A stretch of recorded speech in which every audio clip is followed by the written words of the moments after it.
Hey mates, welcome aboard and I am your next destination. At sa pagpapatuloy ng ating Don Salvador Benedicto adventure, halina't samahan niyo akong puntahan at tikman ang ilan sa mga restaurants and coffee shops dito sa DSB.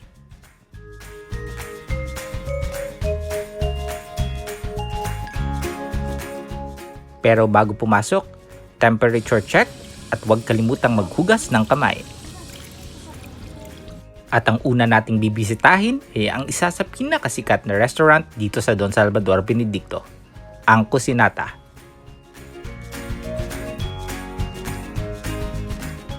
Ang pangalang Cucinata ay hango sa pinagsamang salita na kusina or kitchen at ata or aita, mga indigenous tribe people na unang nanirahan sa DSB at Negros. Ang kagandahan sa restaurant na ito ay pinopromote nila ang local Negrosano cuisine at ilan sa mga ito ay ginawa nila ng fusion para mas lalong sumarap at lalong makilala ang local Negrosano food hindi lamang dito sa Pinas kundi pati na rin sa buong mundo. At hindi lamang yon, dahil karamihan sa mga chef at staff ng Cucinata ay mga ata or aita. Nabusog ka na dahil sa kanilang masasarap na pagkain, nakatulong ka pa sa ata community dito sa Negros. Napakasarap lang mag-relax at kumain dito sa Cucinata dahil matatanaw din dito ang napakagandang Malatanog Falls.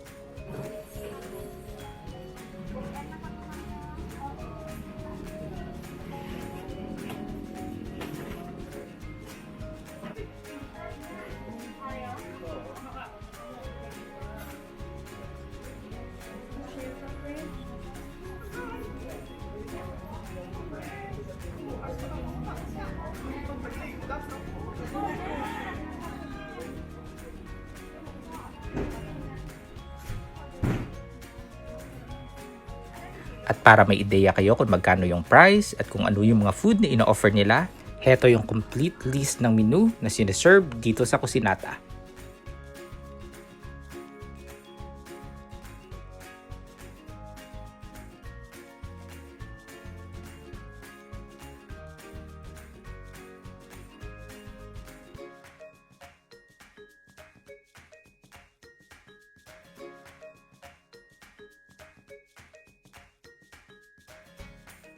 So ano guys, may napili na ba kayo? Kami, may napili na. At ang in-order naming food ay pork sisig.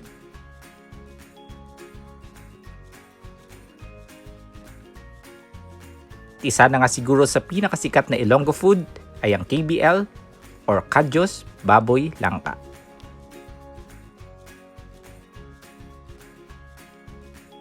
So tara guys, kain tayo.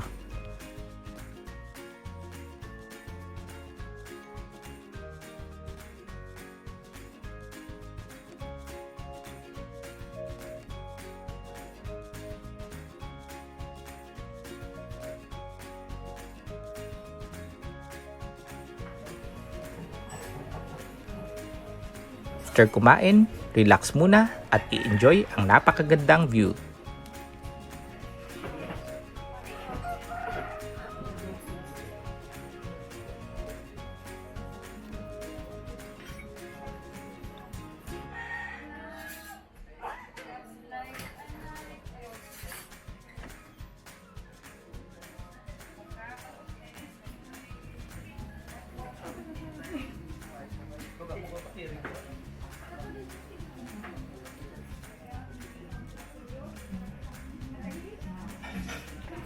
Tapos namin kumain ng lunch sa Cucinata, ay lakad-lakad lang konti.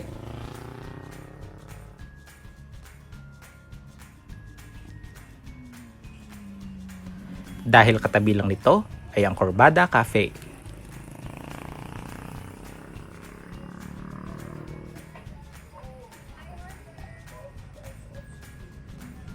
Perfect ang cafe na ito para sa mga bikers, travelers at motorista for a quick stop over dahil nasa tabi lang ito ng main highway.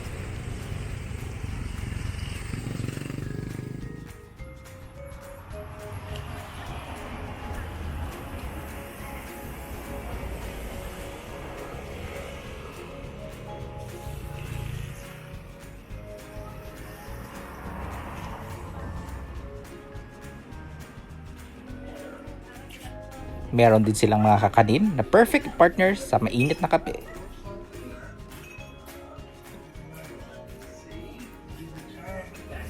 Mga organic na fresh produce na produkto ng Don Salvador Benedicto.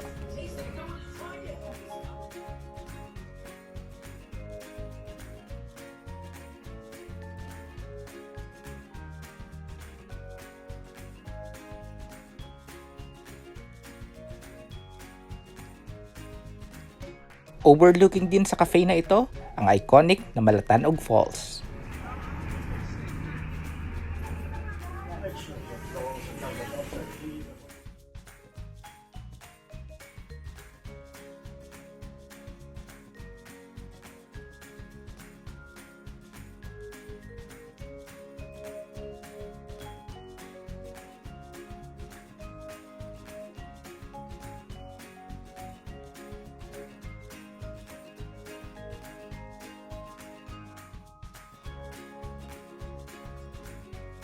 Dahil sobrang init dahil summer, nag-order kami ng masarap at refreshing na melon shake.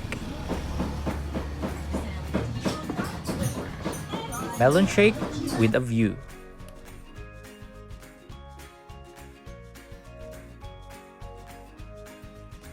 Dahil hapon na and it's our second day dito sa Don Salvador Benedicto, kailangan nang umuwi ng Bacolod.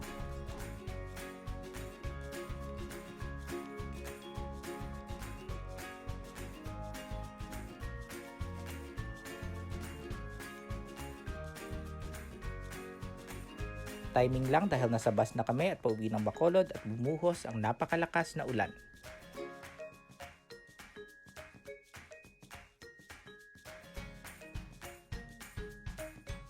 And napakaganda ng overall experience ko sa Don Salvador Benedicto. Perfect magliwaliw ngayong summer lalo na kung kasama mo ang iyong pamilya at barkada.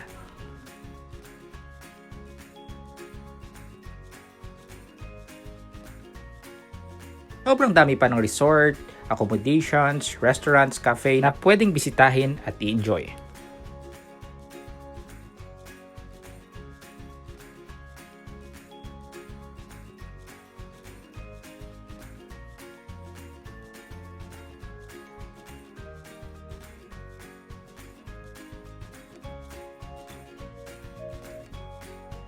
Hope nag-enjoy kayo dito sa Don Salvador Benedicto vlog ko. And sa lahat ng mga hindi pa nag-subscribe sa channel ko, please do like, comment, share, and subscribe. Bye Don Salvador Benedicto. See you again next year. And this is Dex Destination once again always saying, Bon voyage, keep safe guys, bye, thank you for watching my vlog.